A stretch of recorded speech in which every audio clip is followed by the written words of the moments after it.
कहानी शुरू होती है वोंग हान से, जो एक फूड डिलीवरी गाय है और जो कि सिटी की सड़कों पर अपनी रेड मोटरसाइकिल तेजी से दौड़ा रहा होता है। अचानक उसका फोन बजता है और वो कॉल उठाता है।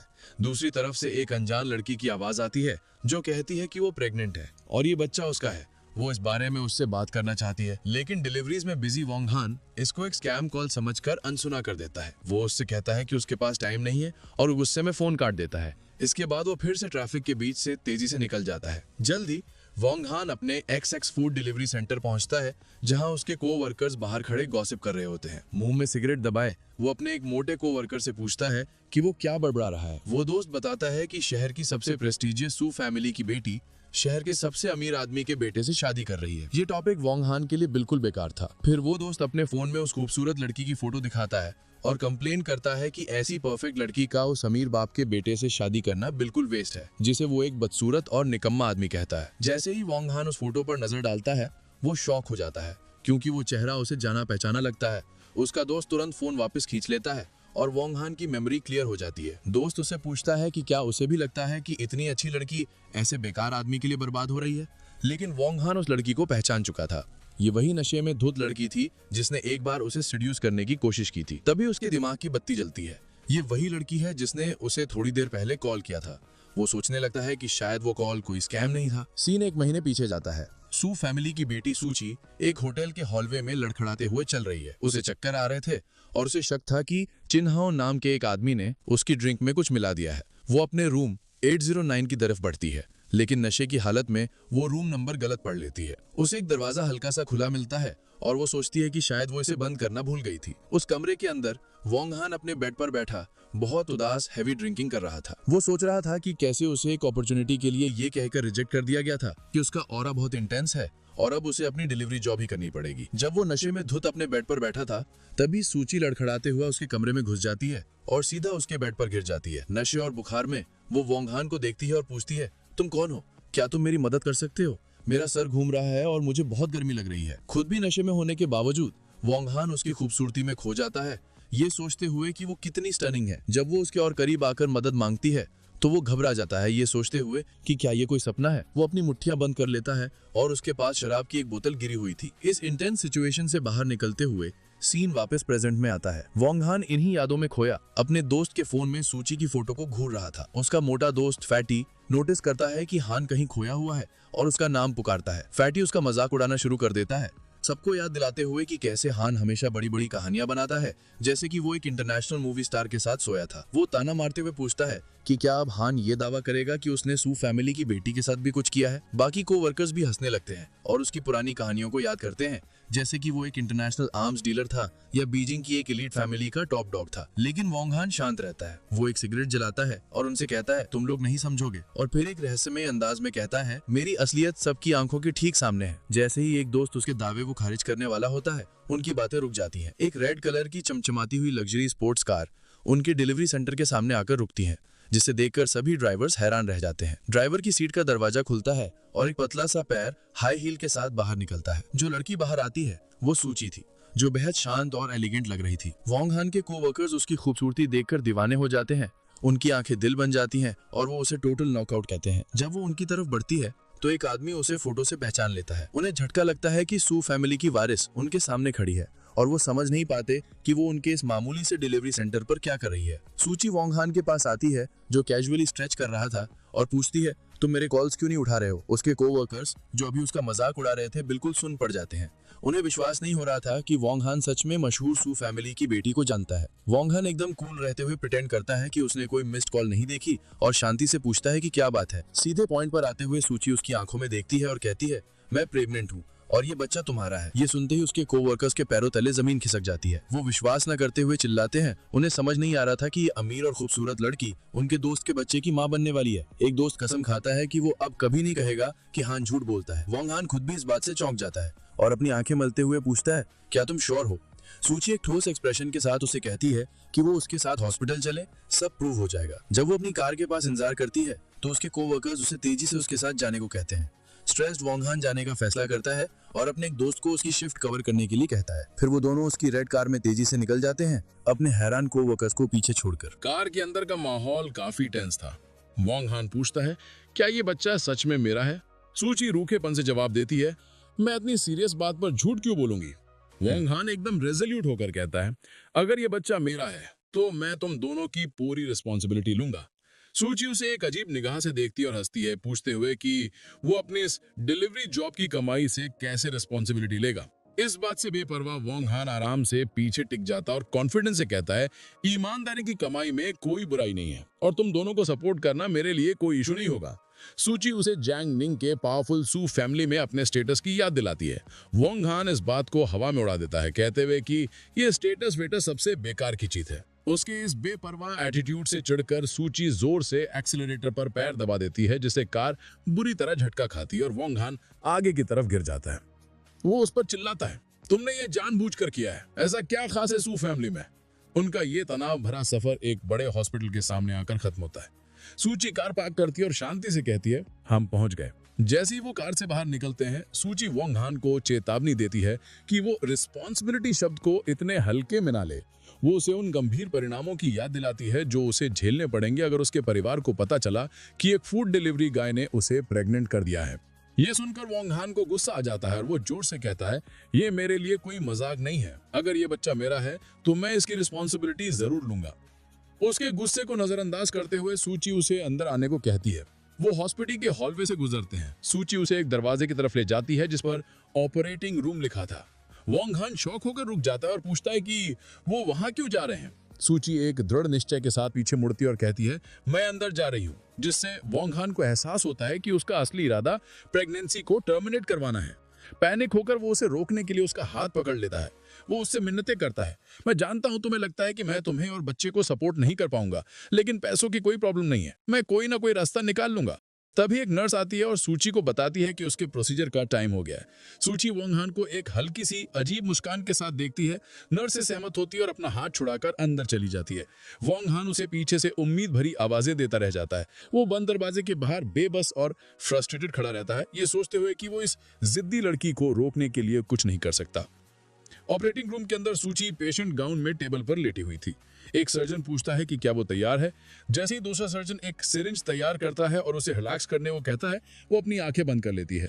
लेकिन आखिरी सेकंड में प्रोसीजर शुरू होने से ठीक पहले वो अपना हाथ उठाकर उन्हें रोकने को कहती है। इस दौरान वोंग हान वेटिंग एरिया में थक कर बैठा हुआ था। उसने हार मान ली थी, ये सोचते हुए कि अगर वो बच्चा नहीं चाहती तो वो उसे रोक नहीं सकता। अचानक ऑपरेटिंग रूम का दरवाजा खुलता है और सूची बाहर आ जाती है जैसे कुछ हुआ ही ना हो। वोंग हान उसे देखकर बिल्कुल हैरान रह जाता है। वो अपनी जगह से उछलकर खड़ा हो जाता है और घबराहट में पूछता है कि वो इतनी जल्दी बाहर कैसे आ गई। क्या आजकल सर्जरीज इतनी फास्ट होने लगी हैं? सूची, जिसे कोई फर्क पड़ता दिख नहीं रहा था, परेशान वोंग हान से कहती है कि वो थक गई है और उसे घर छोड़ दे। वोंग हान कॉन्फिडेंस से तैयार हो जाता है, उसके कंधे पर हाथ रखता है और बढ़ा चढ़ाकर कहता है कि वो तो फाइटर जेट भी उड़ा सकता है। इसके बाद वो उसकी रेड स्पोर्ट्स कार की ड्राइवर सीट पर बैठता है और हॉस्पिटल से लुवान नाम के एक अमीर इलाके की तरफ निकल पड़ता है। गाड़ी में जब सूजी आराम कर रही थी, वोंग हान को एक कॉल आता है। दूसरी तरफ से एक आदमी उसे बताता है कि आज रात जियान टावर में एक बिडिंग इवेंट है और ओल्ड मैन चाहते हैं कि वो वहां जाए। कॉल करने वाला ये भी बताता है कि चेंबर प्रेसिडेंट लिन चैंग यान उनकी साइड पर है। वोंग हान शांति से इन इंस्ट्रक्शंस को सुनता है, जिससे उसकी लाइफ की एक पावरफुल और मिस्टीरियस साइड का इशारा मिलता है जिसके बारे में सूची को कुछ नहीं पता था। जल्द ही वो सू फैमिली के एस्टेट के एक बड़े से घर के सामने पहुंच जाते हैं। वोंग हान उनके आने का ऐलान करता है, जिससे सूची जाग जाती है। वो कार से उतरती है और उसे कहती है कि इससे पहले कि उसके घर वाले उसे देखें, वो वहां से चला जाए। वोंग हान नोटिस करता है कि उसका चेहरा पीला पड़ा हुआ है और उसे दरवाजे तक छोड़ने की ऑफर देता है, लेकिन सूची ठंडे अंदाज में उसकी चिंता को रिजेक्ट कर देती है और कहती है कि वो उसके मामलों से दूर रहे। लेकिन जैसे ही वो मुड़ती है, उसकी हील एक दरार में फंस जाती है, जिससे उसका बैलेंस बिगड़ जाता है और वो गिरती हुई चिल्लाती है। कमाल की तेजी के साथ वोंग हान आगे लपकता है और उसे जमीन पर गिरने से ठीक पहले पकड़ लेता है। जब वो उसे उठाने में मदद करता है तो वो उसे अनाड़ी कहकर चिढ़ाता है। गुस्से में सूची उससे पूछती है कि उसने क्या कहा और वो दोबारा कहता है, तुम हद से ज्यादा क्लमजी हो। गुस्से के एक झटके में वो अपनी पूरी ताकत से उसकी कमर पर चिंटी काटती है, जिससे वो दर्द से चिल्ला उठता है।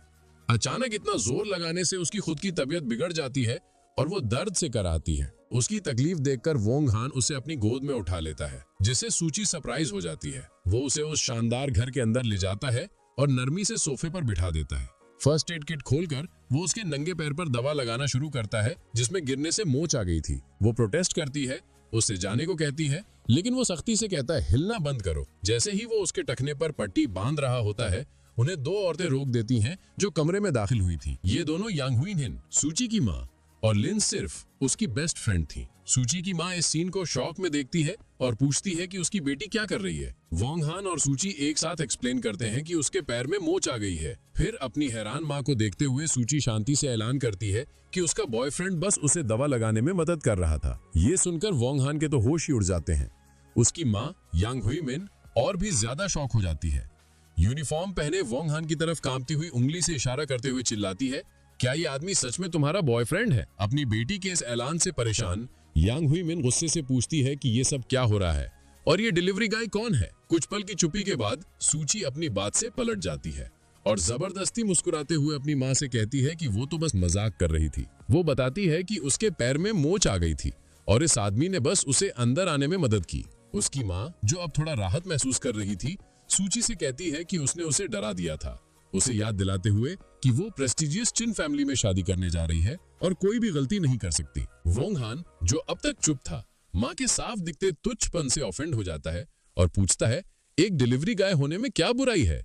यांग हुईमिन हंसती है और चिल्लाती है, तुम एक लो क्लास घटिया आदमी हो जो अपनी औकात से बाहर सपने देख रहा है।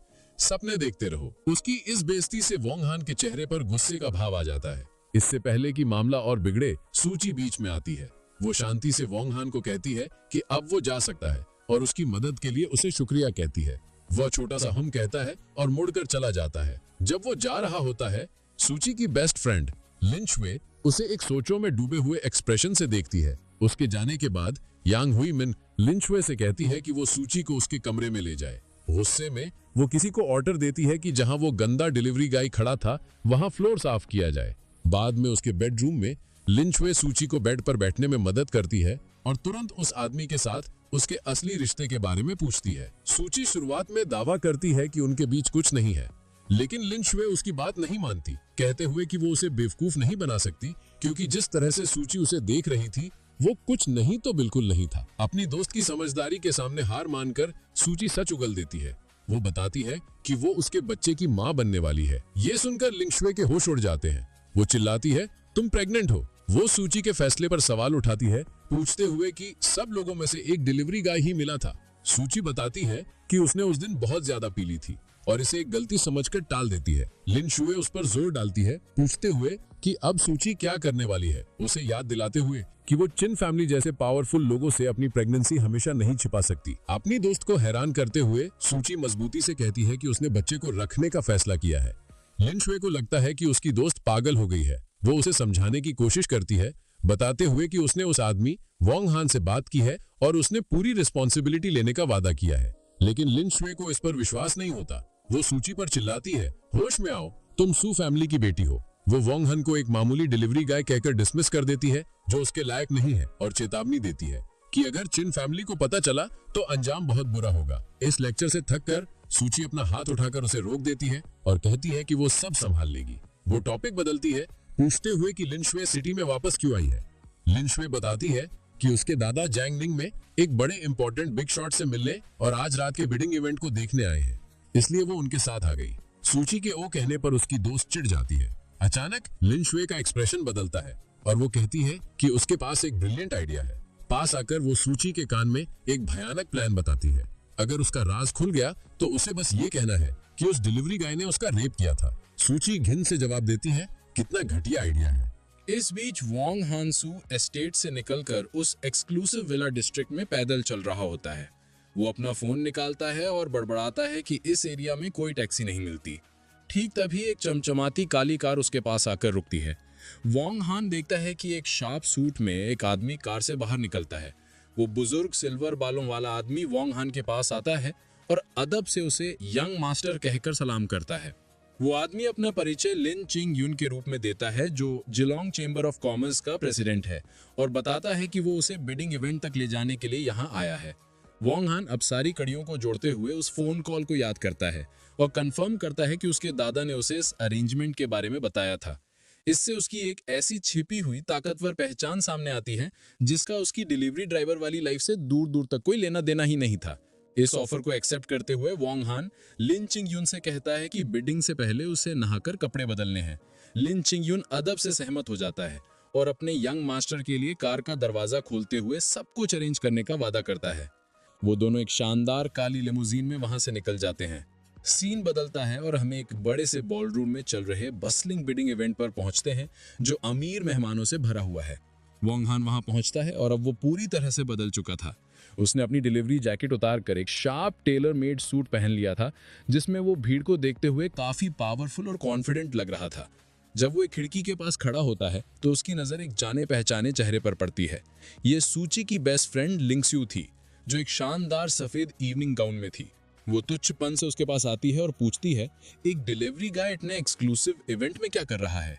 इससे पहले कि वो जवाब दे पाता वो खुद ही एक नतीजे पर पहुंच जाती है और इल्जाम लगाते हुए पूछती है, क्या तुम यहाँ पार्ट टाइम जॉब कर रहे हो? इससे पहले कि वोंगलान उसे सही कर पाता वो उसका हाथ पकड़ती है और जोर से उसे एक तरफ खींचती है, ये कहते हुए कि उसे बात करनी है। एक कोने में ले जाकर वो उसे कन्फ्रंट करती है और कहती है, सूची मेरी बेस्ट फ्रेंड है और वो तुम्हारी वजह से प्रेग्नेंट है। वो उसे गुस्से में चेतावनी देती है कि अगर बच्चा पैदा होने पर उसने पूरी रिस्पॉन्सिबिलिटी नहीं ली तो वो उसका जीना हराम कर देगी। ये सुनकर वोंग हान बिल्कुल शॉक हो जाता है। वो उससे कहता है, मुझे लगा सूची ने हॉस्पिटल में बच्चा गिरा दिया था। लिंग्सवे गुस्से में उसे बताती है कि वो गलत है और सूची ने बच्चे को रखने का फैसला किया है। ये नई जानकारी वोंग हान को हिला कर रख देती है और वो विश्वास न करते हुए सूची का नाम पुकारता है। उसे एहसास होता है कि इसका मतलब वो सर्जरी के लिए नहीं गई थी। लिंग्स्यू उसकी हिचकिचाहट को यह समझकर कि वो अपनी जिम्मेदारी से भाग सकता है, अपनी धमकी दोहराती है, अगर तुमने पीछे हटने की कोशिश की तो तुम बहुत पछताओगे। अपनी बात पर जोर देने के लिए वो अपनी स्टिलेटो हील को उसके जूते पर जोर से रगड़ती है जिससे वो दर्द से चिल्ला उठता है और वो एक अजीब सी संतुष्टि के साथ वहां से चली जाती है। जैसे ही लिंग्स्यू जाती है, बॉल रूम में एक अनाउंसर की आवाज गूंजती है जो मेहमानों को बताता है कि बिडिंग शुरू होने वाली है। वोंग हान, जो अभी तक इसी सोच में था कि सूची ने बच्चा रख लिया है, अब एक नई अर्जेंसी महसूस करता है। उसे विश्वास नहीं हो रहा था और वो फैसला करता है कि वो अपना काम जल्दी से खत्म करके उसे ढूंढने जाएगा। ठीक तभी एक बिजनेस सूट में एक औरत उसके पास आती है और अदब से उसे यंग मास्टर कहकर सलाम करती है। वो अपना परिचय लिू युए उसकी नई असिस्टेंट के रूप में देती है जिसे चेयरमैन लिन चिंग यून ने असाइन किया था। उसे देखते हुए वोंग हान कहता है, अब चलने का टाइम हो गया है। वो दोनों एक पावरफुल प्रेजेंस के साथ मेन इवेंट एरिया की तरफ बढ़ते हैं। जैसे ही वो अपनी जगह लेते हैं, एक मोटा भड़कीले कपड़े पहना हुआ आदमी आगे की तरफ आता है। वो बड़े गर्व से वहां मौजूद लोगों को ऐलान करता है कि आज का main bid new district project चिन फैमिली के नाम होने वाला है। अपनी मूंछ पर ताव देते हुए वो सबको चेतावनी देता है कि या तो उन्हें इज्जत दो या अंजाम भुगतने के लिए तैयार रहो। ये अहंकारी आदमी चिन ले था, चिन फैमिली का सबसे बड़ा यंग मास्टर। वोंग हान अपनी असिस्टेंट से पूछता है कि आदमी कौन है। लिू युए बताती है कि वो चिन फैमिली से हैं, जो जांगनिंग के सबसे अमीर परिवारों में से एक है और इस प्रोजेक्ट के लिए उनके सबसे बड़े राइवल हैं। एक तुच्छ भरी नजर से वो सवाल करता है, ऐसा आदमी मुझसे कम्पीट करेगा?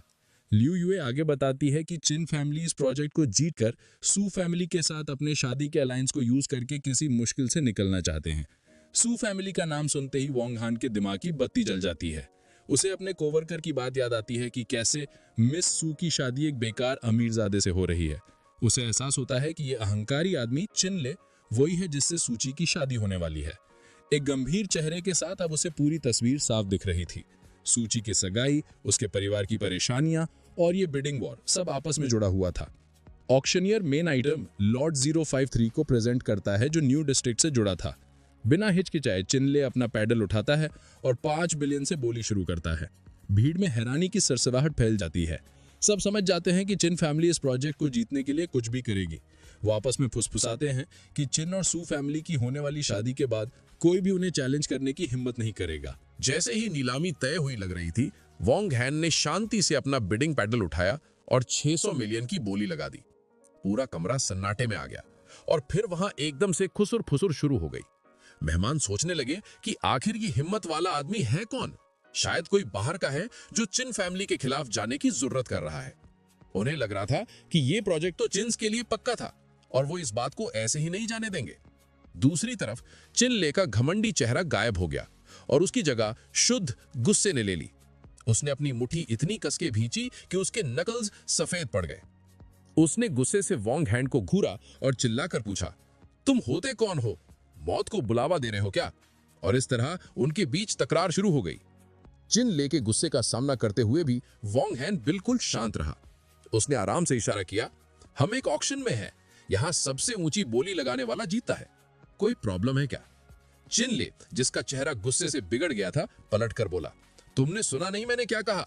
ये प्रोजेक्ट चिन फैमिली को चाहिए।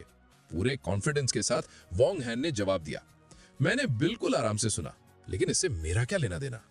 आसपास के मेहमान शॉक में थे, आपस में बात कर रहे थे कि आखिर ये रहस्यमयी आदमी है कौन जो ताकतवर चिन फैमिली को चैलेंज करने की हिम्मत कर रहा है। अपनी बेइज्जती से तल मिलाया हुआ चिन ले अपना पैडल उठाता है और 700 मिलियन की बोली लगाता है। बिना एक पल गवाए वोंग हैन 800 मिलियन बोल देता है। बिडिंग की ये जंग चलती रहती है और माहौल में टेंशन बढ़ता जाता है। चिन ले अपने लोगों के साथ वोंग हैन के पास आता है। उसके चेहरे के सामने आकर वो चिल्लाता है, जैंगनिंग सिटी में चिन फैमिली ही कानून है। वो आखिरी उम्मीद भरी कोशिश करते हुए 900 मिलियन की बोली लगाता है और वोंग हैन को चैलेंज करता है, अगर मरने का शौक है तो बोली लगाते रहो। वोंग हैन बस हंस देता है, जैसे उसे बड़ा मजा आ रहा हो, और कैजुअली 1 बिलियन की बोली अनाउंस कर देता है। सबके सामने इस तरह बेइज्जत होकर चिन ले आखिरकार अपना आपा खो बैठता है। वो चिल्लाता है, तू पिटना चाह रहा है, और वोंग हैन के चेहरे पर एक जोरदार घूंसा मारने की कोशिश करता है। लेकिन वोंग हैन की फुर्ती का कोई जवाब नहीं था। वो आसानी से उस अनाड़ी हमले से बच जाता है और एक ही झटके में चिन ले के चेहरे पर एक पावरफुल पंच जड़ देता है। चिन ले दर्द से चिल्लाता हुआ दूर जा गिरता है। वोंग हैन नफरत से पूछता है, तुझे क्या लगा तू अकेला मुझे संभाल लेगा? जैसे ही चिन ले नशे में पड़ा होता है, उसके 2 बॉडीगार्ड्स उठकर वोंग हैन पर हमला कर देते हैं। आगे होने वाली फाइट बेहद तेजी से खत्म हो जाती है। वोंग हैन कमाल की स्पीड से मूव करता है और उन्हें आसानी से अपने पावरफुल किक्स और स्ट्राइक से धूल चटा देता है, जिसके बाद वो बॉल रूम के फ्लोर पर हारे हुए पड़े थे। चिन ले मुश्किल से उठता है, अपने सूजे हुए चेहरे को विश्वास नहीं करते हुए पकड़ता है। वो वोंग हैन पर चिल्लाता है, तुझे मरने का शौक है जो मुझ पर हाथ उठाया? वोंग हैन एक ठंडी मुस्कान के साथ जवाब देता है, लेकिन अभी तो मैं तुझे ही मार रहा हूं। वो एक और हमला करता है और चिन लेके एक आदमी को एक जोरदार लात मारकर हवा में उड़ा देता है। वो बॉडीगार्ड एक जोर की थर्ड आवाज के साथ आकर ठीक अपने बॉस के ऊपर गिरता है और दोनों एक बेइज्जत ढेर में बेहोश हो जाते हैं। फाइट कुछ ही सेकंड्स में खत्म हो जाती है और वोंग हैन उस कियोस्क के बीच शांति से खड़ा रहता है। वो हैरान रूम की तरफ मुड़ता है और डरे हुए ऑक्शनियर से कैजुअली पूछता है, क्या कोई और बोली लगाएगा? ऑक्शनियर हकलाते हुए जल्दी से जवाब देता है कि कोई और बिडर नहीं है। ऑक्शन जीतने के बाद वोंग हैन का काम पूरा हो जाता है। वो अपनी असिस्टेंट लियू यूए की तरफ मुड़ता है और उसे डॉक्यूमेंट साइन करके फंड्स ट्रांसफर करने का निर्देश देता है, ये कहते हुए कि उसे एक जरूरी काम है। वो आखिरी बार हाथ हिलाता है और कॉन्फिडेंटली बॉल रूम से बाहर चला जाता है, सबको उस शक्तिशाली प्रदर्शन के झटके में छोड़कर जो उन्होंने अभी अभी देखा था। कहानी एक शानदार कमरे में शिफ्ट होती है जहां लिंगशु अपने दादा के सामने खड़ी थी, जो वही लिंग या योंग है जो वोंग हैन के लिए काम करते हैं। वो पूछती है कि उन्होंने उसे इतनी जल्दी में यहाँ क्यों बुलाया, जिसके कारण वो ऑक्शन मिस कर गई। उसके दादा उसे चेतावनी देते हैं कि जब उनके मेहमान आ जाएं तो वो सावधान रहें, ये मानते हुए कि वो अभी तक उस व्यक्ति के स्वभाव को समझ नहीं पाए हैं। लिंगशु हंसती है, ये सोचते हुए कि ऐसा कौन सा बिग शॉट आ गया जिसके लिए उसके पावरफुल दादा इतने सावधान हो रहे हैं। ठीक तभी एक सहायक अंदर आता है और चेयरमैन को बताता है कि ऑक्शन खत्म हो गया है। लिंग या युंग पूछते हैं कि क्या चिन फैमिली जीत गई, लेकिन सहायक बताता है कि जीतने वाला कोई और था। लिंगशु शॉक हो जाती है, चिल्लाते हुए कहती है, ये इम्पॉसिबल है। उसे विश्वास नहीं हो रहा था कि प्रोजेक्ट चिन फैमिली के हाथ से निकल गया और सोचती है कि आखिर इतना हिम्मत वाला कौन हो सकता है जो इनसे ये छीन ले। उसके दादा शांति से उसे बताते हैं कि जिस व्यक्ति का वो इंतजार कर रहे हैं वो आ चुका है। अपने फोन को देखते हुए शायद कोई न्यूज अपडेट, लिंगशु कहती है कि ये आदमी तो बहुत ही ज्यादा एरोगेंट है। ये खबर इतनी जरूरी थी कि वो इंतजार नहीं कर सकती थी, इसलिए वो अपने दादा को कहती है कि वो अपनी दोस्त सूची को कॉल करने के लिए बाहर जा रही है।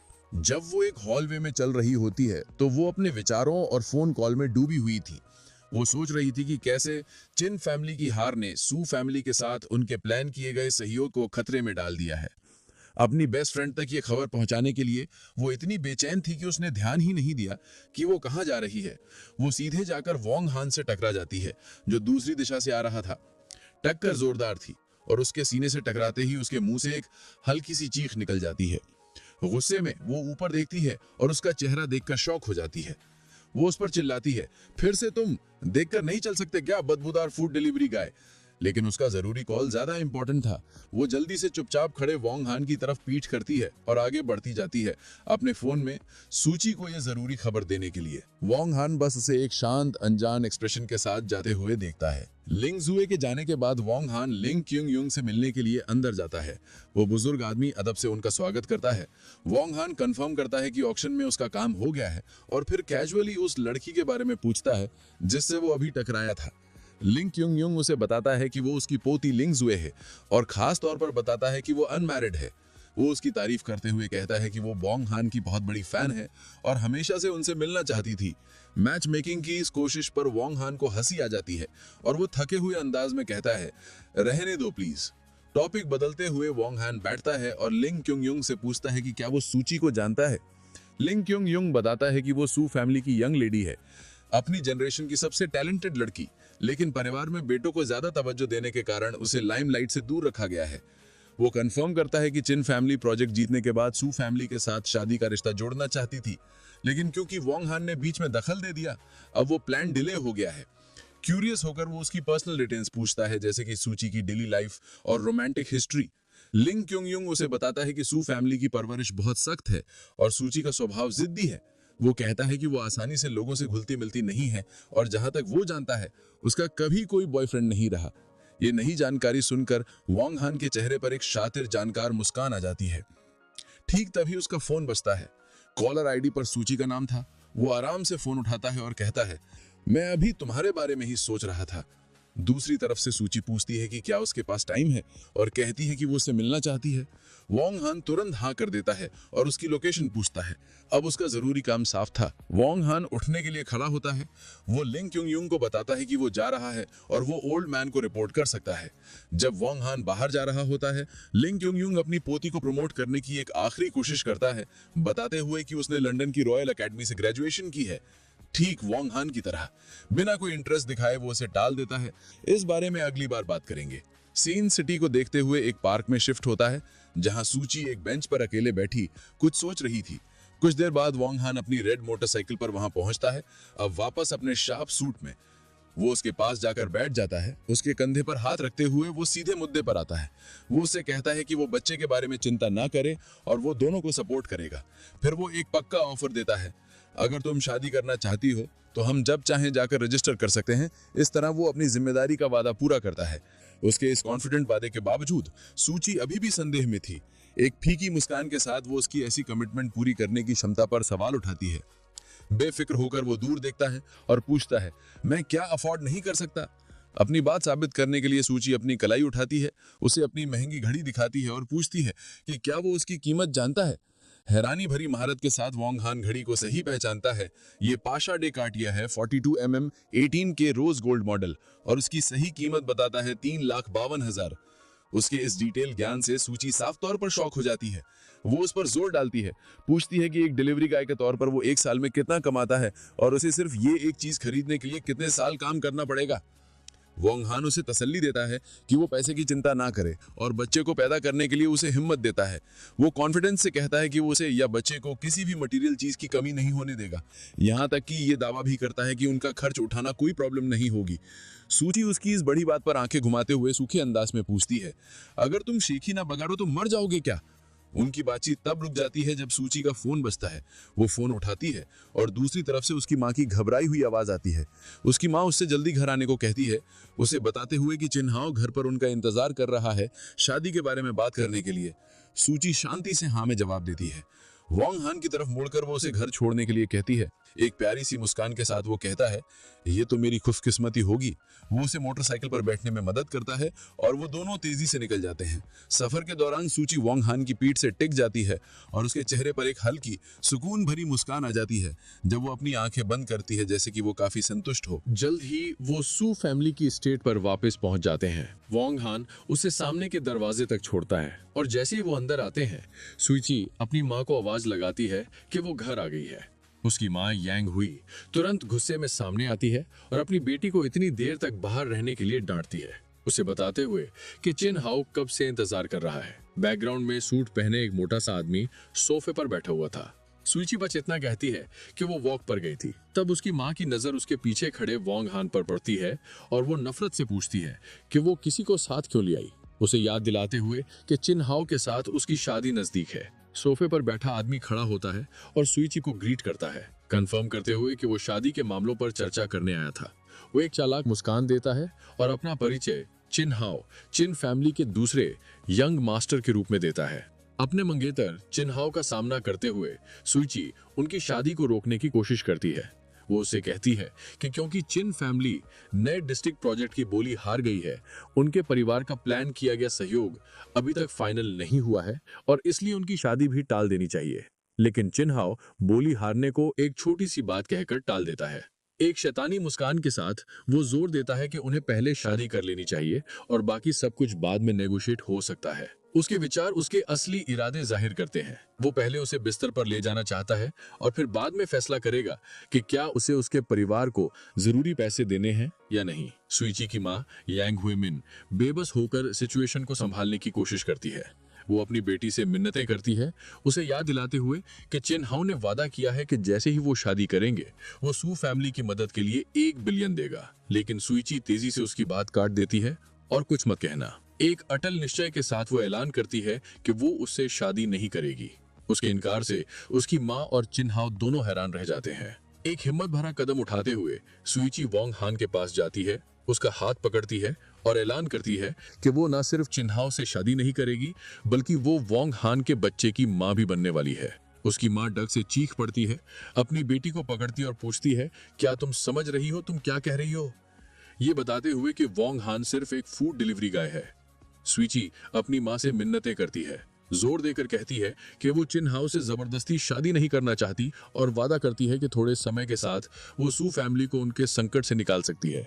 अपनी बेटी के शर्मनाक बर्ताव से गुस्सा होकर यांग हुई सुईची को थप्पड़ मारने के लिए हाथ उठाती है, लेकिन इससे पहले कि हाथ उसके चेहरे तक पहुंचता, वोंग हान का हाथ तेजी से आगे बढ़ता है और उसकी कलाई को मजबूती से पकड़ लेता है, थप्पड़ को रोक देता है। वो ठंडे अंदाज में उसकी तरफ देखता है और पूछता है कि जिम्मेदारी से काम करने में क्या बुराई है। फिर वो शर्म का इल्जाम उस पर ही पलट देता है, पूछते हुए कि अपनी ही बेटी को फायदे के लिए एक घटिया आदमी को बेच देना, इसमें कोई शर्म नहीं है क्या? जब वो उसकी पकड़ में छटपटाती है, उस बदबूदार डिलीवरी गाय को उसे छोड़ने के लिए चिल्लाती है। मामला और बिगड़ जाता है। चिन हाओ जो अब तक ये ड्रामा देख रहा था, आखिरकार फट पड़ता है। वो सुईची पर इल्जाम लगाते हुए उंगली उठाता है। उसका चेहरा गुस्से से बिगड़ जाता है और उसे बेशर्म कहता है। वो कहता है कि उसने कभी नहीं सोचा था कि वो इतनी घटिया होगी। वो गुस्से में कहता है कि कैसे उसने एक डिलीवरी गाय को अपने साथ सोने दिया और फिर अपना सारा गुस्सा वोंग हान पर निकालता है, उसे मारने की कसम खाते हुए। सुईची बस पास में खड़ी हैरान और डर से सहमी रह जाती है। इससे पहले कि चिन हाओ कुछ कर पाता, वोंग हान बिजली की तेजी से आगे बढ़ता है। वो चिन हाओ के चेहरे पर एक जोरदार थप्पड़ मारता है, जिससे वो लड़खड़ाता हुआ पीछे जाकर जमीन पर गिर जाता है। फिर वोंग हान हैरान सुईची को अपने पीछे सुरक्षा के लिए खींच लेता है। वो गिरे हुए चिन हाओ को घूरता है और ऐलान करता है कि वो मेरे बच्चे की माँ बनने वाली है, इसका मतलब वो मेरी औरत है। तुझे उस पर हाथ उठाने की हिम्मत किसने दी? जमीन पर गिड़गिड़ाते हुए चिन हाओ विश्वास ना करते हुए चिल्लाता है कि वोंग हान ने उस पर हाथ उठाने की हिम्मत कैसे की। उसका गुस्सा उबाल मार रहा था। वो पास की टेबल से एक भारी एशट्रे उठाता है और उस जोड़े पर हमला करता है, चिल्लाते हुए, मैं तुम दोनों को मार डालूंगा। एक शांत तसल्ली भरी मुस्कान के साथ वोंग हान सुईची से कहता है कि वो उसके पीछे खड़ी रहे और वो घबराहट में हाँ कह देती है। जैसे ही चिन हाओ एशट्रे घुमाते हुए आगे बढ़ता है, वोंग हान आसानी से हमले से बच जाता है। एक ही झटके में वो चिन हाओ के जबड़े पर एक तबाहकुन घूसा मारता है, जिससे वो पीछे की तरफ उड़ता हुआ गिर जाता है और एशट्रे उसके हाथ से छूट जाती है। जब चिन हाओ नशे में पड़ा होता है, वोंग हान उसके ऊपर खड़ा होता है और ऐलान करता है, तेरी हिम्मत कैसे हुई मेरी औरत को हाथ लगाने की? अभी बात खत्म नहीं हुई थी। वोंग हान उस पिटे हुए आदमी के ऊपर बैठ जाता है, उसे कॉलर से पकड़ता है और कहता है, आज मैं तुझे सबक सिखाऊंगा। वो चिन हाओ के चेहरे पर लगातार कई ब्रूटल घूंसे बरसाता है, उसके शिकार की दर्द भरी चीखों और मदद के लिए गिड़गिड़ाने को नजरअंदाज करते हुए। जैसे ही वो एक और वार के लिए अपनी मुट्ठी उठाता है, सूची उसे रुकने के लिए आवाज देती है।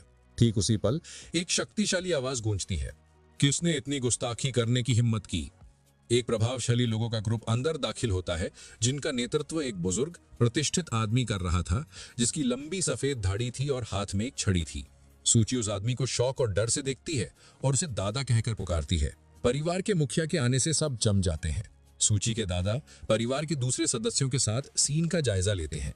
चिन्हाव जमीन पर पिटा हुआ, सूची एक अनजान आदमी के साथ और उसकी मां शौक में। उस बुजुर्ग आदमी का चेहरा गंभीर था। जब उसने ऐलान किया कि उसने सब कुछ सुन लिया है, वो अपनी तेज नजर अपनी पोती पर घुमाता है और अपनी छड़ी जमीन पर पटकते हुए पूछता है, क्या ये सच है कि तुम इस डिलीवरी गाय के बच्चे की मां बनने वाली हो? धीमी हारी हुई आवाज में सूची कंफर्म करती है कि ये सच है। ये इकरार सू परिवार में पैनिक फैला देता है। वो चिल्लाते हैं कि ये सिचुएशन बिल्कुल बर्दाश्त के बाहर है और वो शक्तिशाली चिन परिवार को नाराज नहीं कर सकते। उसके दादा, जिनका चेहरा गुस्से से लाल हो गया था, गरजते हैं कि इसका एक ही समाधान है, बच्चे को तुरंत गिरा दिया जाए। लेकिन चिन्हाव मुश्किल से उठता है और असहमति जताता है। वो चिल्लाता है कि अगर वो बच्चा गिरा भी दे तो उसकी जैसी गंदी औरत कभी उसके परिवार के घर में कदम नहीं रखेगी। ये सुनते ही सू परिवार के होश उड़ जाते हैं। सिचुएशन का बोझ बहुत ज्यादा हो जाता है। वो रोने लगते हैं कि सब कुछ खत्म हो गया, एक दूसरे पर सूची को बिगाड़ने का इल्जाम लगाते हुए और अफसोस करते हुए कि अब सू परिवार बर्बाद हो गया है। सूची उनके इल्जामों के बीच शांति से खड़ी रहती है। उसका चेहरा दुख से भरा हुआ था। आखिरकार वो भी फट पड़ती है, उन सब से बहस बंद करने को कहती है। भावनात्मक और शारीरिक तनाव उस पर हावी हो जाता है और वो दर्द से चिल्लाती है, अपने सर को पकड़ती है जब उसे चक्कर आने लगते हैं। इससे पहले कि वो गिर पाती, वोंगहान उसे संभालने के लिए वहां होता है। वो उसे स्थिर रखता है और तसल्ली देता है, डरो मत, मैं तुम्हें यहां से ले जाऊंगा। जैसे ही वो उसे अपनी गोद में उठाता है, उसके परिवार वाले उसके माँ बाप सहित आगे बढ़ते हैं। उस बदबूदार डिलीवरी गाय को उसे छोड़ने को कहते हैं और उसकी टांगे तोड़ने की धमकी देते हैं। वोंगहान उन्हें पूरी नफरत से देखता और पूछता है, तुम लोग खुद को इंसान भी कहते हो? बिना एक और शब्द कहे वो मुड़ता है और अब बेहोश सूची को उठाकर घर से बाहर निकलने लगता है। जब उसके माँ बाप उसका रास्ता रोकने की कोशिश करते हैं तो वो आसानी से उन्हें लात मारकर एक तरफ कर देता है, जिससे वो जमीन पर गिर जाते हैं। वो दरवाजे पर रुकता है और हैरान और डरे हुए परिवार की तरफ मुड़ता है। ठंडे अटल निश्चय के साथ वो ऐलान करता है, मैं सूची को अपने साथ ले जा रहा हूं, किसी को कोई प्रॉब्लम है क्या? जिससे वो उसे रोकने में बिल्कुल असमर्थ हो जाते हैं। सूची को बेहोश हालत में अपनी गोद में लिए वोंगहान उसके हैरान परिवार से कहता है कि क्योंकि किसी को कोई आपत्ति नहीं है, वो जा रहा है। वो उसे उस अफरा तफरी भरे सू एस्टेट से अपने मॉडर्न ऊंचे अपार्टमेंट में ले जाता है। अंदर वो धीरे से अभी भी बेहोश सूची को सोफे पर लिटाता है। ऐसा करते हुए एक कार्ड उसके पर्स से फिसलकर जमीन पर गिर जाता है। ये सुनिश्चित करने के बाद कि वो आराम कर रही है, वोंगहान को वो कार्ड दिखता है और वो उसे उठा लेता है। वो उसे देखता है और हैरान हो जाता है कि आज उसका बर्थडे है। उसे उसके लिए दया महसूस होती है, ये सोचते हुए कि भले ही वो एक अमीर परिवार से है, ऐसा लगता है कि किसी को उसका खास दिन याद नहीं था। उसके सोते हुए रूप को देखते हुए वो ये दिखाने का फैसला करता है कि वो क्या करने में सक्षम है, इस बात को दोहराते हुए कि वो उसकी औरत है।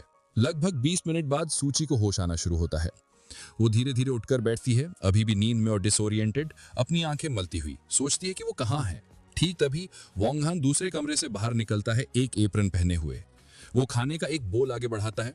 अब जब तुम जाग गई हो तो तुम्हें भूख लगी होगी। सूची डाइनिंग टेबल की तरफ जाती है जहां वोंगहान ने एक शानदार खाना तैयार किया था, खास उसके लिए। वो अलग अलग डिशेस से आ रही स्वादिष्ट खुशबू से प्रभावित होती है, जिसमें स्टीम डेलिकेसीज, एक फ्रूट और चीज प्लेटर और कई ड्रिंक्स शामिल थे।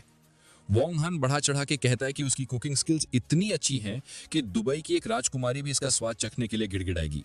उसके इस घमंड पर मुस्कुराते हुए सूची पूछती है, अगर तुम ब्रैग नहीं करोगे तो मर जाओगे क्या?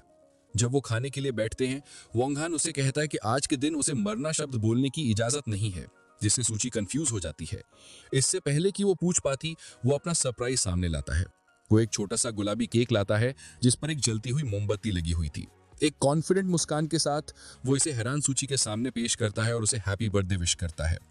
पूरी तरह से हैरान सूची अपने मुंह को ढक लेती है और पूछती है, तुम्हें कैसे पता चला कि आज मेरा बर्थडे है? वोंगहान बस स्मगली मुस्कुराता है और पूछता है, तुम्हें नहीं लगता कि मैं काफी अमेजिंग हूँ? भावनाओं से अभिभूत होकर सूची कुछ बोल नहीं पाती और उसकी आंख में एक आंसू आ जाता है। ये देखकर वोंगहान उससे मजाक करते हुए कहता है, क्या तुम इतनी इमोशनल हो गई कि आंसू आ गए? रोना ठीक है। फिर वो दावा करता है कि वो तुम्हें अपना कंधा दे सकता है, एक ऐसी चीज जो इंटरनेशनल सुपर मॉडल्स को भी नहीं मिलती। उसके इस अजीब घमंड से टेंशन खत्म हो जाती है और सूची सच में हंस पड़ती है।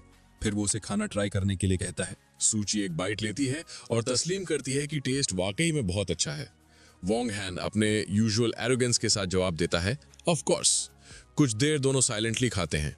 डिनर खत्म होने के बाद वोंगहान सूची को कहता है कि केक का कैंडल बुझाकर एक विश मांगे। सूची आंखें बंद करती है, हाथ जोड़ती है और धीमी आवाज में एक छुपी हुई दुआ मांगती है। मोमेंट के गुजर जाने के बाद वोंग हैन सीरियस टोन में उससे पूछता है, अब तुम्हारे प्लान्स क्या हैं? सूची उसकी आंखों में देखकर याद दिलाती है कि उसने प्रॉमिस किया था कि वो उनका सपोर्ट करेगा। वो पूछती है, अब तुम अपने बात से पीछे तो नहीं हट जाओगे ना? वोंग हैन उसे तसल्ली देता है कि वो अपना वादा तोड़ने वाला नहीं है, लेकिन फिर एक चैलेंज फेंकता है, तुम्हें सच्ची में इतना हिम्मत है कि एक डिलीवरी गाय से शादी करोगी? ये सुनते ही सूची के अंदर एक आग सी भड़क उठती है। वो खड़ी हो जाती है और गुस्से भरी हिम्मत के साथ अनाउंस करती है, हाँ मुझे हिम्मत है, और अगर तुमने कभी मुझे और बच्चे को सपोर्ट नहीं किया तो मैं तुम्हें छोड़ के दोबारा शादी कर लूंगी। इस बोल्ड जवाब के साथ वोंग हैन फैसला कर लेता है, ठीक है, कल ही हम रजिस्ट्रेशन करवा लेते हैं। सूची की आंखों में दृढ़ निश्चय चमक उठता है। वो जवाब देती है, मैं नहीं डरती। वोंग हैन एक संतुष्ट मुस्कान के साथ पीछे झुक जाता है और कहता है, तो तय हो गया। लेकिन उसी वक्त उसका फोन बजता है। वो सूची से कहता है, मुझे ये कॉल लेना होगा, और बैल्कनी पर निकल जाता है। फोन पर दूसरी तरफ उसका आदमी श्याओ हुआ हादसे की तरह ब्रेथलेस लग रहा था। बॉस, आप खतरे में हो, एक असैसिन हाइड्रा जैंगनिंग आ रहा है आपको मारने। आराम से सिगरेट जलाते हुए वोंग हैन काम रहता है। वो पूछता है, क्या सोर्स रिलायबल है? लोकेशन कंफर्म हुई? स्याओ हुआ बताता है कि उसे लास्ट टाइम लिन फैमिली की विला के आसपास देखा गया था। वोंग हैन सिगरेट का धुआं छोड़कर कहता है, समझ गया, कल मैं खुद इस हाइड्रा का हिसाब कर लूंगा। तभी अंदर सोफा पर बैठी हुई सूची अपनी बेस्ट फ्रेंड लिंग शुए से कॉल पर थी। केक खाते हुए और फोन पकड़े लिंग शुए उसे बर्थडे विश करती है और मजाक में पूछती है, क्या वो पहली थी विश करने वाली? सूची मुस्कान के साथ कहती है, नहीं, तुम सेकंड हो। शॉक्ड लिंग शुए तुरंत पूछती है, फर्स्ट कौन था? ये चिन्ह तो नहीं? सूची बालकनी की तरफ देखती है और सॉफ्टली कहती है, वो। लिंग शुए का गुस्सा फट पड़ता है, मतलब तुम फिर से उस डिलीवरी गाय के साथ? सूची एक बाइट और लेती है, सांस छोड़ती है और कहती है, ये लंबा किस्सा है, लेकिन कल हम शादी रजिस्टर करने जा रहे हैं। इस न्यूज से लिंग शुए पैनिक हो जाती है, क्या तुम पागल हो गई हो? डिलीवरी गाय से शादी? मुझे तुरंत तुम्हारी लोकेशन चाहिए। सूची शांति से कहती है, मैं उसके घर पर हूँ। लिंग शुए उसे शांत करने की कोशिश करती है और बोलती है कि मैं कुछ ना कुछ तरीका निकालती हूँ। मैं उस बिग शॉट से जो प्रोजेक्ट जीता है, जो मेरे दादा जानते हैं, उससे मदद मांगने वाली हूँ। लेकिन इतना कहते ही कॉल कट हो जाता है। सूची हैरान और परेशान रह जाती है। बालकनी पर कॉन्वर्सेशन ज्यादा गहन हो चुका था। श्याओ हुआ रिपोर्ट देता है, और भी प्रॉब्लम है, 2 दिन पहले एल्डेस्ट प्रिंसेस ने आपके बारे में पूछा था। वोंग हैन का चेहरा तुरंत सीरियस हो जाता है। वो गुस्से से पूछता है, क्या तुमने उसे बताया कि मैं जैंगनिंग में हूँ? नर्वस हुआ एडमिट करता है, बॉस, मेरी मजबूरी थी, आप जानते हो उनका गुस्सा, अगर मैं मना करता तो शायद वो मेरी जान ले लेती, मुझे अपना बचाव करना पड़ा। ये सुन के वोंग हैन शॉक में अपना लाइटर गिरा देता है। वो फोन में चिल्लाता है, तुमने मुझे बेच दिया? हुआ सिचुएशन को डिफ्यूज करने की कोशिश करता है, बॉस, एक्चुअली वो प्रिंसेस आपके लिए परफेक्ट मैच है, उनका रॉयल बैकग्राउंड आपको एक्सेप्ट कर लेना चाहिए। वोंग हैन गुस्से में चिल्लाता है, बंद करो बकवास, वापस बताओ वो कब आ रही है। डर के मारे श्याओ हुआ नेटवर्क का बहाना बनाकर कॉल कट कर देता है। वोंग हैन बालकनी पर अकेला रह जाता है। फ्रस्ट्रेशन में क्राउच करते हुए सोचता है कि सिचुएशन बिगड़ चुकी है। तभी उसके फोन पर एक नोटिफिकेशन आती है। इरिटेटेड वो कहता है, अब कौन परेशान कर रहा है? स्क्रीन देखकर वो रुक जाता है। मैसेज एक अननोन नंबर से था। सेंडर का नाम था लिनक्स यू, लिन किंग यून की पोती। मैसेज में लिखा था, मैं एक बिजनेस पार्टनरशिप प्रपोज करती हूँ। आप सिटी में नए हो और अगर आप सू फैमिली के साथ नई डिस्ट्रिक्ट प्रोजेक्ट में कोऑपरेट करते हैं तो दोनों के लिए बेनिफिशियल होगा। अगर आप मान जाएं तो मैं कुछ भी करने को तैयार हूँ। ये बोल्ड प्रपोजल पढ़कर वोंग हैन हल्की मुस्कान के साथ कहता है, इस लड़की में हिम्मत तो है। ऑलमोस्ट तुरंत ही उसका फोन बजता है। ये कॉल लिन किंग यून का था। वो शांत आवाज में अपनी पोती की हरकत के लिए माफी मांगता है। वोंग हैन काम टोन में कहता है, ठीक है, टेंशन मत लो। फिर वो अपना डिसीजन सुनाता है, मुझे कल एक स्नाइपर राइफल और 2 बुलेट्स चाहिए, मैं खुद आकर ले जाऊंगा। और सू फैमिली के नए डिस्ट्रिक्ट प्रोजेक्ट का पूरा कंट्रोल सूची को दो। उस फैमिली के किसी और को हाथ लगाने की इजाजत नहीं। बिना एक पल गवाए लिन किंग यून अग्री कर लेता है, यस यंग मास्टर। अंदर जब वोंग हैन बालकनी पर बिजी था तब सूची अपने फोन पर एक टेक्स्ट रिसीव करती है। उसकी बेस्ट फ्रेंड लिनक्स यू ने। मैसेज में लिखा होता है, क्या तुम्हें पता है मैंने उस मिस्टीरियस बिग शॉट को कांटेक्ट किया जो ऑक्शन जीता था। उसने कोऑपरेट करने के लिए हाँ बोल दी है और सबसे बड़ी बात, उसने इंसिस्ट किया कि प्रोजेक्ट तुम्हारी रिस्पॉन्सिबिलिटी में हो। सूची इस मैसेज को पढ़कर स्टन्ड रह जाती है। उसके होंठों पर धीरे धीरे एक मुस्कान उभर आती है, बिना जाने कि उसके बिल्कुल पास बैठा इंसान और कोई नहीं, वही बिग शॉट वोंग हान खुद है। लिनेक्स भी बताती है कि उन्हें कल डिटेल्स डिस्कस करने के लिए मिलना है। इस खबर से खुश होकर वो रिप्लाई करती है कि वो कल उससे मिलेगी। ठीक तभी वोंग हान वापस अंदर आता है और उसके चेहरे पर खुशी देखकर पूछता है, क्या बात है, बड़े अच्छे मूड में लग रही हो।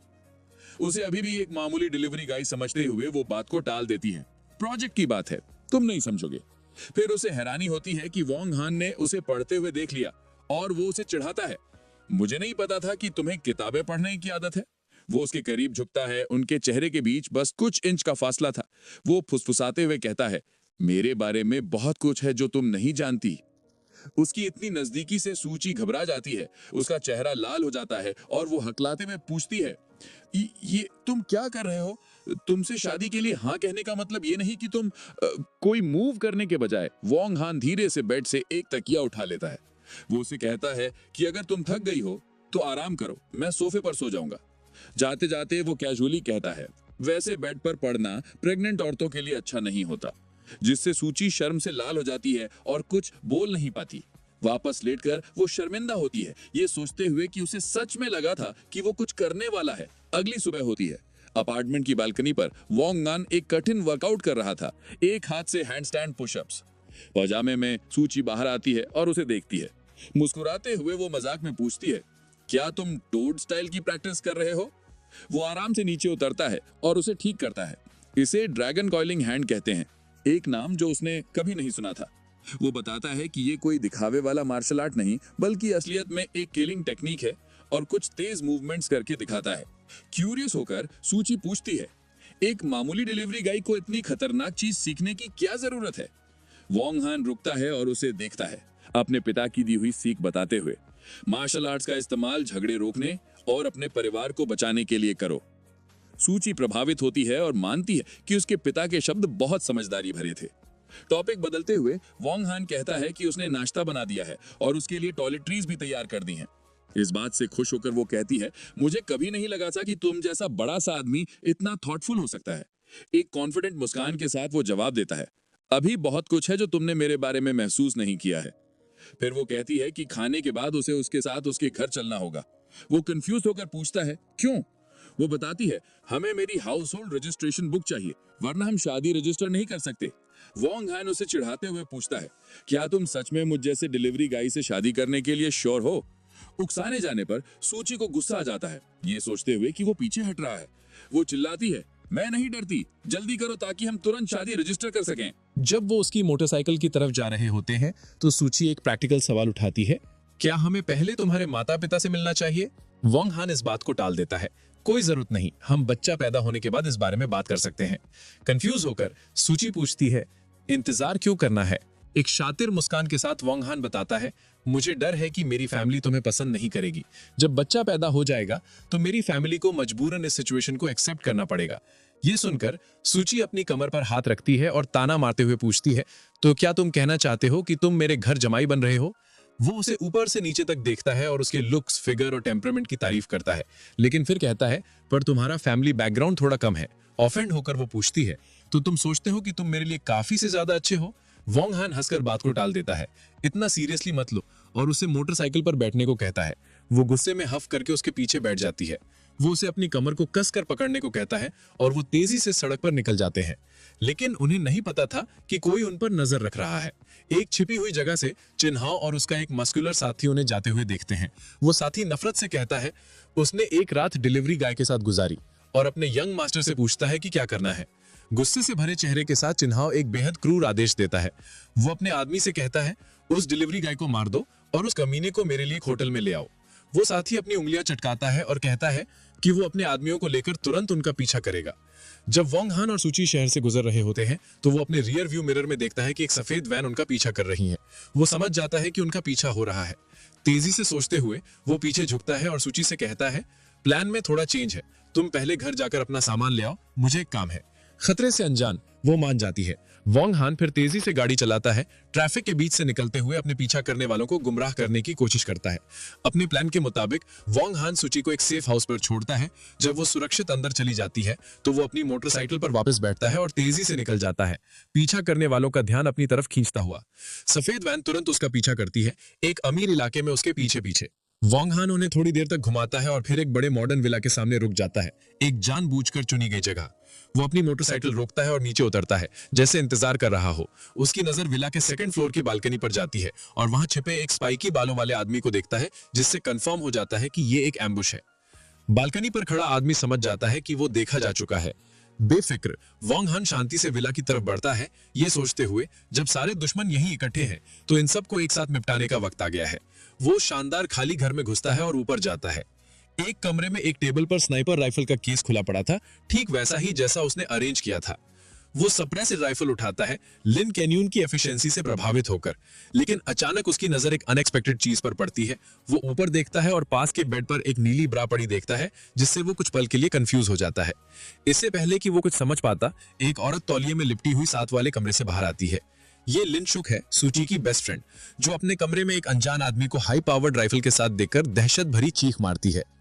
उसे पहचानते ही लिन शुक गुस्से में पूछती है, तुम बदबूदार डिलीवरी गाय मेरे घर में क्या कर रहे हो? उसे याद दिलाते हुए कि वो लिन परिवार के विला में घुसपैठ कर रहा है। लेकिन उनकी बहस बढ़ने से पहले एक रेड लेजर डॉट उसके माथे पर दिखाई देता है। स्नाइपर का लेजर देखते ही वोंग हान तुरंत चिल्लाता है, नीचे झुको। एक पल गंवाए बिना एक गोली खिड़की तोड़ती हुई अंदर आती है। वोंग हान पूरे कमरे में लपकता है, दहशत में कांपती लिंग शुए को टैकल करता है और उसे गोली के रास्ते से ठीक समय पर हटा देता है।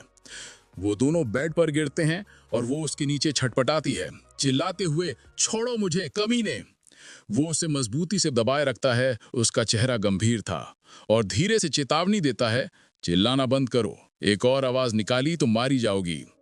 अपने पैरों पर खड़ा होकर वोंग हान स्नाइपर राइफल उठा लेता है, जबकि हैरान लिंग शुए पूछती है, ये सब क्या हो रहा है? वो उसे नजरअंदाज करता है, टूटी हुई खिड़की की तरफ जाता है और सामने वाले विला पर निशाना साधता है। वो ताना मारते हुए बड़बड़ाता है, लगता है हाइड्रा के पास दिमाग नहीं है, और एक सटीक गोली चलाता है। गोली आंगन के पार जाती है और अपने निशाने पर लगती है। सामने की बैल्कनी पर एम्बुश लगाए स्नाइपर को मार गिराती है। स्नाइपर तुरंत मारा जाता है, सर में गोली लगने से जमीन पर ढेर हो जाता है। वोंग हान अपना हथियार नीचे करता है, एक कैजुअल सैल्यूट के साथ, निराशा से कहते हुए कि हाइड्रा इतनी आसानी से निपट गया। इससे पहले कि वो जश्न मना पाता, घबराई हुई लिंग शुए उसे पकड़ती है, उसके घर में बंदूक होने का एक्सप्लेनेशन मांगती है। लेकिन उसी पल वोंग हान के सेंसेस उसे एक और खतरे का आभास देते हैं। एक दूसरी गोली हवा को चीरती हुई आती है, एक अलग एंगल से एक और खिड़की तोड़ती हुई। कमाल की तेजी से रिएक्ट करते हुए वोंग हान फिर से चिल्लाता है, नीचे झुको, और खुद को उसके ऊपर फेंक देता है, अपनी बॉडी से उसे बचाते हुए। वो दोनों जमीन पर गिरते हैं, जबकि गोली उनके खड़े होने की जगह से तेजी से गुजरकर पीछे की दीवार में जा लगती है। अभी भी लिंग शुए के साथ जमीन पर वोंग हान समझ जाता है कि बाहर और भी हमलावर हैं। तेजी से सोचते हुए वो बेड से उसका एक कपड़ा उठाकर हवा में उछाल देता है, एक धोखा देने के लिए। वो मन ही मन अपने दुश्मनों को गिनता है, असैसिन हाइड्रा, वैन वाले गुंडे और ये नया स्नाइपर।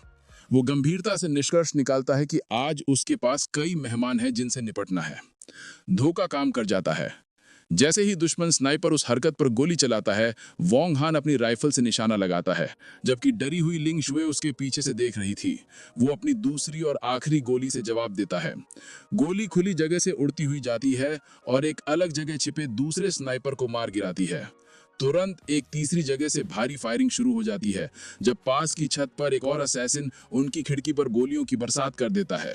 वोंग हान लिंग शुए को पकड़ता है और एक सोफे के पीछे कवर लेने के लिए कूद जाता है, जबकि उनके पीछे की दीवार गोलियों से छलनी हो जाती है। एक अजीब पोजीशन में फंसे हुए वो चिल्लाती है और उससे फॉरवर्ड कहती है। जब शूटिंग रुकती है, वोंग हान शांति से दीवार से दुश्मन की एक खाली गोली का खोल निकालता है। वो उसे ध्यान से देखता है और उसके बेस पर एक अनोखे 6 नुकीले सितारे के निशान को पहचानता है। वो उसे एरीज नाम के एक बदनाम ईस्टर्न यूरोपियन असैसिन ऑर्गेनाइजेशन का एक खास वॉर हेड बताता है। वो हिली हुई लिंग शुए की तरफ मुड़ता है और पूछता है, तुमने कब इतने खतरनाक लोगों से पंगा ले लिया? वो बस हकलाते हुए कह पाती है कि उसे नहीं पता। उसी पल वोंग हान अपनी खाली राइफल को देखता है और खुद को लापरवाही के लिए कोसता है। उसने सिर्फ 2 गोलियां मांगी थी और अब उसके पास एम्यूनिशन नहीं था। वो घुटनों के बल बैठता है, ये सोचते हुए कि अब क्या करे जब वो निहत्था है और घिरा हुआ है। अचानक लिंग शुए को कुछ याद आता है। वो वोंग हान को बताती है कि शायद वो जानती है कि इस हमले के पीछे कौन है। उसे याद है कि कुछ समय पहले एक ईस्टर्न यूरोपियन बॉस ने उसकी कंपनी से रिसर्च टेक्नोलॉजी खरीदने की कोशिश की थी, लेकिन उसने उसका ऑफर ठुकरा दिया था। इस खुलासे से प्रोफेशनल असैसिन्स के उसे मारने के पीछे का एक साफ मकसद मिल जाता है। जब गोलियों की बारिश जारी रहती है, वोंग हान की आंखें सिकुड़ जाती हैं। वो तेजी से लिंग शुए का सर नीचे दबाता है, चिल्लाते हुए, ध्यान से। जबकि एक और गोली उनके पास से गुजर जाती है। सोफे के पीछे फंसे हुए वो मलबे के बीच बैठे गोलाबारी रुकने का इंतजार करते हैं। कोई एम्यूनिशन ना होने के कारण वोंग हान को एक नया प्लान चाहिए था। उसकी नजर जमीन पर पड़े टूटे हुए ग्लास के टुकड़ों पर पड़ती है। एक हताश कदम उठाने का फैसला करते हुए वो ग्लास का एक तेज टुकड़ा उठाता है। गोलाबारी में एक पल के आराम का फायदा उठाते हुए वो अपने पैरों पर कूदता है और कमाल की तेजी से उस ग्लास के टुकड़े को एक फेंकने वाले चाकू की तरह आखिरी स्नाइपर की पोजीशन की तरफ फेंक देता है। वो मेकशिफ्ट हथियार अपने निशाने पर लगता है और असैसिन दर्द से चिल्ला उठता है। आखिरी स्नाइपर के गिरते ही तुरंत खतरा टल जाता है। वोंग हान खड़ा होता है और लिंग शुए से कहता है, अब तुम उठ सकती हो, सब सेफ है। आखिरकार उठकर वो उसे शक की निगाह से देखती है और सीधे उससे पूछती है, तुम्हारा डिलीवरी बॉय का काम जरूर एक कवर है, सच सच बताओ, तुम आखिर हो कौन? वोंग हान ठंडे अंदाज में उसके सवाल को टाल देता है, तुम्हें मेरी पहचान जानने की जरूरत नहीं है। उसकी इस रहस्यमयता से गुस्सा होकर वो उसे धमकी देती है कि वो सूची को सब कुछ बता देगी, लेकिन वो तेजी से अपने होठों पर उंगली रखता है उसे चुप कराने के लिए। उसका चेहरा गंभीर हो जाता है जब वो उसे चुप रहने की चेतावनी देता है। बाहर से कुछ आवाज आ रही है। लिंग शुए के चेहरे पर दहशत छा जाती है जब वो पूछती है, क्या अभी और दुश्मन बाकी हैं? घबराकर वो उसे पकड़ लेती है और पूछती है, अब हम क्या करेंगे? वो शांति से कहता है, चिंता मत करो, मैं जाके देखता हूं। इस बीच नीचे चिन हाओ के 3 गुंडे बड़े बड़े चाकुओं के साथ विला में घुस जाते हैं। उनमें से एक वोंग हान को पहचान लेता है और सोचता है, एक डिलीवरी बॉय ऐसी जगह क्या कर रहा है? लीडर हंसता है, ये मानते हुए कि वो जरूर एक मामूली चोर होगा। ठीक तभी वोंग हान सीढ़ियों के ऊपर दिखाई देता है। वो हथियारबंद घुसपैठियों को नीचे देखता है और एक कैजुअल वेव के साथ उनका स्वागत करता है। एक कॉन्फिडेंट मुस्कान के साथ वो शांति से उन 3 हथियारबंद आदमियों से पूछता है, क्या तुम लोग मुझे ढूंढ रहे हो? मस्कुलर लीडर अपना चाकू वोंग हान की तरफ करता है, कहते हुए, हम भाई हाओ के आदमी हैं, हमें चिन हाओ ने भेजा है। वो वोंग हान पर उनके बॉस की औरत सूची के साथ सोने का इल्जाम लगाता है, जबकि दूसरा गुंडा बेसब्री से कहता है, बातें बंद कर और सीधे इसकी टांगे तोड़ दे। बिल्कुल बेफिक्र वोंग हान बस पूछता है, तो तुम लोग इस बारे में क्या करने वाले हो? उसके इस घमंड से गुस्सा होकर गुंडे गालियां देते हुए आगे बढ़ते हैं। फाइट बेहद छोटी थी। वोंग हान कमाल की तेजी से मूव करता है। पहले हमलावर को एक शक्तिशाली लात से रोकता है जो उसके चेहरे पर लगती है और उसका सर पीछे की तरफ मुड़ जाता है। कुछ ही सेकंड्स में 2 गुंडे बेहोश हो जाते हैं। सिर्फ उनका हैरान लीडर बचता है। वो मस्कुलर गुंडा विश्वास न करते हुए घूरता है, डिलीवरी गाइस के स्टैंडर्ड्स इतने हाई कब से हो गए? ये समझते हुए कि उसका सामना एक ट्रेंड मार्शल आर्टिस्ट से है। एक मामूली डिलीवरी गाय से हार ना मानते हुए वो गुस्से में चिल्लाता है और अपने चाकू के साथ वोंग हान पर हमला करता है। वोंग हान आसानी से उस अंधाधुंध वार के ऊपर से कूद जाता है और एक ही झटके में उस आदमी के हाथ पर एक तबाहकुन लात मारता है। इस वार से चाकू हवा में उड़ जाता है और गुंडा जमीन पर गिर जाता है। तीनों हमलावरों के हारने के बाद वोंग हान बिखरे हुए शरीरों के बीच खड़ा था। लिंग शू, जो सीढ़ियों के ऊपर से ये फाइट देख रही थी, आखिरकार दहशत में चिल्ला उठती है। इस आवाज से नीचे पड़ा लीडर, जो पिटा हुआ था लेकिन होश में था, अलर्ट हो जाता है। उसके चिल्लाने से गुस्सा होकर वो उठने की कोशिश करता है और एक मौका देखता है निहत्थी लिंगशू की तरफ लपकता हुआ। इससे पहले कि वो रिएक्ट कर पाती, वो उसे पकड़ लेता है और अपना चाकू उसके गले पर रख देता है, उसे बंधक बना लेता है। वो वोंग हान को घूरता है, अगर एक भी कदम आगे बढ़ाया तो इसे मार डालूंगा। डरी हुई लिंगशू उसे चेतावनी देती है, अगर तुमने मुझे हाथ लगाया तो मेरे दादा तुम्हें नहीं छोड़ेंगे। लेकिन वोंग हान बिल्कुल शांत रहता है। वो गुंडे को देखता है और एक ठंडी भावनाहीन आवाज में कहता है, मार दे, आगे बढ़। लिंगशू के गले पर लगे चाकू को नजरअंदाज करते हुए वोंग हान धीरे धीरे उस घबराए हुए गुंडे की तरफ बढ़ता है, उसे ताना मारते हुए, अब तक अपनी धमकी पर अमल क्यों नहीं किया? जब वोंग हान लगातार आगे बढ़ता रहता है तो वो ठंडे अंदाज में पूछता है, क्या तू डर गया? वो गुंडा पसीने से तरबतर और डरा हुआ उसे रुकने के लिए चिल्लाता है। एक पलक झपकते ही वोंग हैन उनके बीच की दूरी को एक झटके में तय कर लेता है। इससे पहले कि गुंडा रिएक्ट कर पाता, वोंग हैन तलवार के फ्लैट हिस्से को अपने अंगूठे और उंगली के बीच पकड़ लेता है, हथियार को पूरी तरह से रोक देता है। वो गुंडे को नफरत से देखता है और पूछता है, तुझे सच में लगता है कि तू इतना काबिल है कि मेरे सामने तलवार चला सके? गुंडा वोंग हैन की इस असंभव ताकत से शॉक हो जाता है, दहशत में समझते हुए कि वो तलवार को हिला भी नहीं सकता। वोंग हैन उसका मजाक उड़ाता रहता है, फिर से पूछते हुए, अब क्यों नहीं करता अपना काम? फिर सिर्फ अपनी उंगलियों के एक झटके से वो उस स्टील के ब्लेड को तोड़ देता है।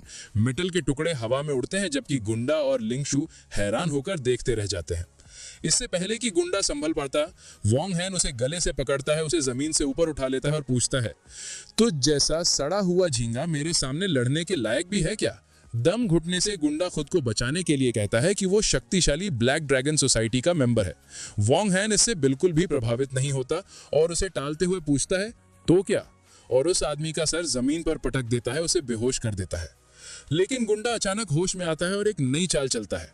वो उठकर गिड़गिड़ाने लगता है, वोंग हैन से कहते हुए कि वो अपराध के रास्ते पर ना जाए। इस अजीब अपील का कोई असर नहीं होता।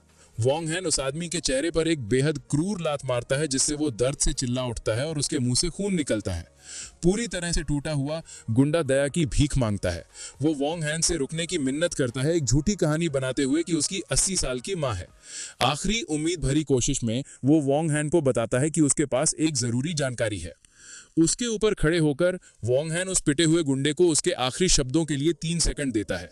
वो आदमी तेजी से अपनी जरूरी जानकारी बताता है। ब्रदर हाओ, चिन हाओ सूची को ढूंढने चले गए हैं और अगर तुम जल्दी नहीं गए तो बहुत देर हो जाएगी। ये खबर वोंग हैन को हिलाकर रख देती है। गुस्से में कि गुंडे ने उसे ये जरूरी जानकारी पहले क्यों नहीं बताई, वो एक आखिरी जोरदार लात मारता है, उसे पूरी तरह से बेहोश कर देता है। ठीक तभी उन्हें दरवाजे पर जोर से खटखटाने की आवाज आती है। बाहर से आवाज आती है, हम पुलिस हैं। ये समझते हुए कि उसे तुरंत निकलना होगा, वोंग हैन लिंगशु से कहता है, मैं सूची को ढूंढने जा रहा हूं, ये सिचुएशन मैं तुम्हारे हवाले कर रहा हूं। वो उसे एक आखिरी इंस्ट्रक्शन देता है, किसी को मत बताना कि मैं यहां था। जब वो भाग के जा रहा होता है तो वो कहती है, जाओ, उसे विश्वास दिलाते हुए कि उसे पता है क्या कहना है। एक पल बाद 2 पुलिस ऑफिसर विला में घुस जाते हैं। लीड ऑफिसर लिंगशु को अपना बैज दिखाता है और पूछता है कि क्या हुआ। जब 2 पुलिस कार बाहर आकर रुक जाती हैं तो वो बताना शुरू करती है कि वो नहा रही थी जब 3 आदमी चाकुओं के साथ अंदर घुस आए।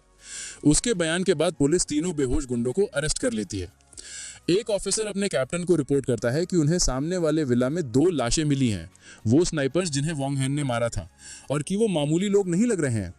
शॉक होकर कैप्टन अपने आदमियों को सबको और सब कुछ स्टेशन ले जाने का आदेश देता है। इस बीच सूची एक बेडरूम में गुस्से से भरे चिन्हाओं से घिरी हुई थी। वो अपने शैतानी इरादे जाहिर करता है, उसे उस समय की याद दिलाने के बाद जब उसने उसकी ड्रिंक में नशा मिलाया था, और डींग हाँकते हुए कहता है कि अब वो उस पर जबरदस्ती करेगा। डरी हुई सूची उसे बाहर निकलने को कहती है, लेकिन वो और गुस्सा हो जाता है। वो हंसते हुए कहता है, मैंने उस डिलीवरी गाय को मारने के लिए आदमी भेज दिए हैं, और जब वो अपना काम खत्म कर लेंगे तो वो उसके सामने सूची के साथ जबरदस्ती करेगा। आखिरी हमले की तैयारी करते हुए वो कसम खाता है, मैं आज तुम्हारे साथ खेल कर तुम्हें मार डालूंगा। चिन्हाओ छटपटाती हुई सूची को बेड पर दबोच रहा था। वो उससे छोड़ने की गुहार लगाती है, लेकिन वो ताना मारता है, जितना चिल्लाना है चिल्ला लो, क्योंकि कोई तुम्हें बचाने नहीं आएगा। वो एक शैतानी मुस्कान के साथ कहता है कि डिलीवरी गाय अपने ही मसलों में उलझा हुआ है और आज वो उसकी इज्जत लूटेगा। जैसे ही वो झुकता है, एक जोरदार थप्पड़ उसके चेहरे पर पड़ता है, जिससे उसका एक दांत टूटकर हवा में उछल गया। चिन्हाओ लुढ़कता हुआ कमरे के दूसरे कोने में जा गिरा। दरवाजे पर वोंग हान खड़ा था, जो गिरे हुए चिन्हाओ को देखकर ठंडे अंदाज में कहता है, लगता है तू जीने से उब गया है, जो तूने मेरी औरत पर हाथ डालने की हिम्मत की।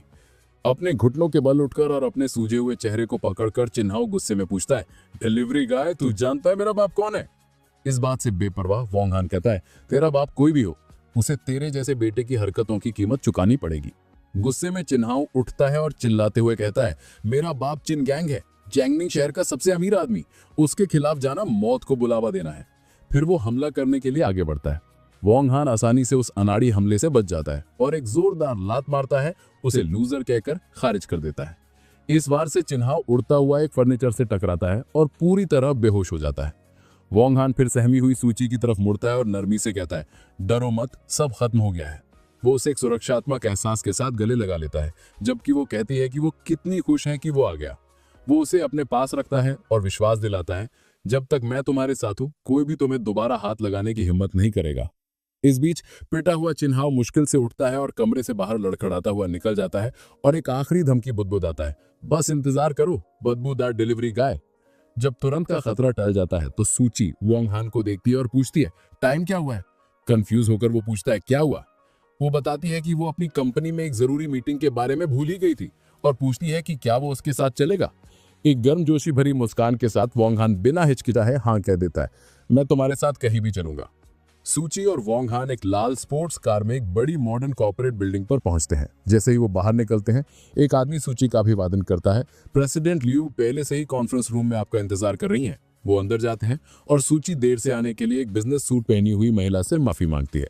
वो महिला प्रेसिडेंट लियू और कोई नहीं बल्कि वोंग हान की असिस्टेंट लियू यूए थी। वो उसे देखकर चौंक जाती है और लगभग उसे यंग मास्टर कहने ही वाली थी, लेकिन वोंग हान तेजी से एक इशारे से उसे रोक देता है। तेजी से सोचते हुए वो उसके कंधे पर हाथ रखता है और ऐसे प्रिटेंड करता है जैसे वे पुराने क्लासमेट्स हों। इससे सूची हैरान रह जाती है, जैसे विश्वास नहीं हो रहा था कि वोंग हान और शक्तिशाली प्रेसिडेंट लियू एक दूसरे को जानते हैं। सूची इस इत्तेफाक पर कमेंट करती है और लियू यूए घबराहट में हाँ कहती है। जब सब बैठ जाते हैं लियू यूए काम शुरू करने के लिए तैयार है और सूची शुरू करने के लिए सहमत हो जाती है, लेकिन जैसे ही वो शुरू करने वाले होते हैं दरवाजा जोर से खुलता है। सूची के दादा, उसके पिता और सू परिवार के 2 और आदमी अंदर आते हैं, प्रेसिडेंट लियू की चापलूसी करते हुए, और कहते हैं कि वो कितने सम्मानित महसूस कर रहे हैं। वो जोर देते हैं कि इतने जरूरी प्रोजेक्ट के लिए वो लापरवाही नहीं कर सकते। चौंकी हुई सूची अपने दादा से पूछती है कि वो यहाँ क्यों है और लियू यूए अदब से उनका अभिवादन करती है। दादा बताते हैं कि वो नए डिस्ट्रिक्ट प्रोजेक्ट को लेकर इतने एक्साइटेड थे कि वो सीधे यहाँ चले आए। उनका दोस्ताना बर्ताव तब गायब हो जाता है जब उनकी नजर वोंग हान पर पड़ती है। वो गुस्से में सूची से पूछते हैं, तुम इतनी जरूरी मीटिंग में एक बाहर वाले को क्यों लाई हो? सूची अपनी बात पर अडिग रहती है, अपने दादा को याद दिलाते हुए, क्योंकि मैं इस प्रोजेक्ट की इंचार्ज हूं तो ये मेरा हक है कि मैं किसे साथ लाऊं। इससे उसके पिता सू जियानविए गुस्से में हो जाते हैं, जो उस पर चिल्लाते हैं, कब से तुम कंपनी के लिए बोलने लगी हो? वो उसे नीचा दिखाते हुए कहते हैं, तुम्हारे पास कोई क्वालिफिकेशन नहीं है, अपनी सीट अपने भाई के लिए छोड़ दो और जाओ प्रेसिडेंट लियू के लिए पानी लेकर आओ। आखिर में एक और आदमी सूची का अंकल सू जियानझांग आखिरी वार करता है। वो घमंड से सूची से कहता है, अब से कंपनी के सारे मामले सूले को सौंप दिए जाने चाहिए। तुम्हारी शादी जल्द ही होने वाली है, अपनी जगह समझो। जब सू परिवार सूची को किनारे करने की कोशिश करता है, वोंग हान आखिरकार बोलता है। अपने हाथ सीने पर बांधे और एक तेज नजर के साथ वो उनसे पूछता है, तुम लोग समझते क्या हो खुद को? ये प्रोजेक्ट शुरू में सूची को दिया गया था, आप लोग उससे उसका हक नहीं छीन सकते।